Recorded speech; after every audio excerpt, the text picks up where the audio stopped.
اللہ ہی تو ہے جس نے تمہارے لیے رات بنائی کہ اس میں آرام کرو اور دن کو روشن بنایا کہ اس میں کام کرو۔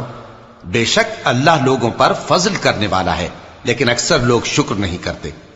یہی اللہ تمہارا پروردگار ہے جو ہر چیز کا پیدا کرنے والا ہے، اس کے سوا کوئی معبود نہیں، پھر تم کہاں سے بھٹکائے جاتے ہو؟ اسی طرح وہ لوگ بھٹکائے جاتے تھے جو اللہ کی آیتوں سے انکار کرتے تھے۔ اللہ ہی تو ہے جس نے زمین کو تمہارے لیے ٹھہرنے کی جگہ اور آسمان کو چھت بنایا اور تمہاری صورتیں بنائیں اور صورتیں بھی اچھی بنائیں اور تمہیں پاکیزہ چیزیں کھانے کو دیں۔ یہی اللہ تمہارا پروردگار ہے، سو اللہ رب العالمین بہت ہی بابرکت ہے۔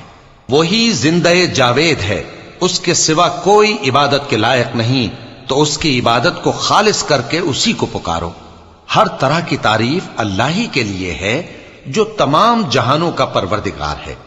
اے نبی کہہ دو کہ مجھے اس بات کی ممانعت کی گئی ہے کہ جن کو تم اللہ کے سوا پکارتے ہو ان کی پرستش کرو، اور میں ان کی پرستش کیسے کروں جبکہ میرے پاس میرے پروردگار کی طرف سے کھلی دلیلیں آ چکی ہیں، اور مجھ کو حکم یہ ہوا ہے کہ پروردگار عالم ہی کا فرما بردار رہوں۔ وہی تو ہے جس نے تم کو پہلے مٹی سے پیدا کیا، پھر نطفہ بنا کر، پھر لوتھڑا بنا کر، پھر تم کو بچہ بنا کر نکالتا ہے، پھر تم اپنی جوانی کو پہنچتے ہو، پھر بوڑھے ہو جاتے ہو، اور کوئی تم میں سے پہلے ہی مر جاتا ہے، اور آخر تم موت کے وقت مقرر تک پہنچ جاتے ہو، اور تاکہ تم سمجھو۔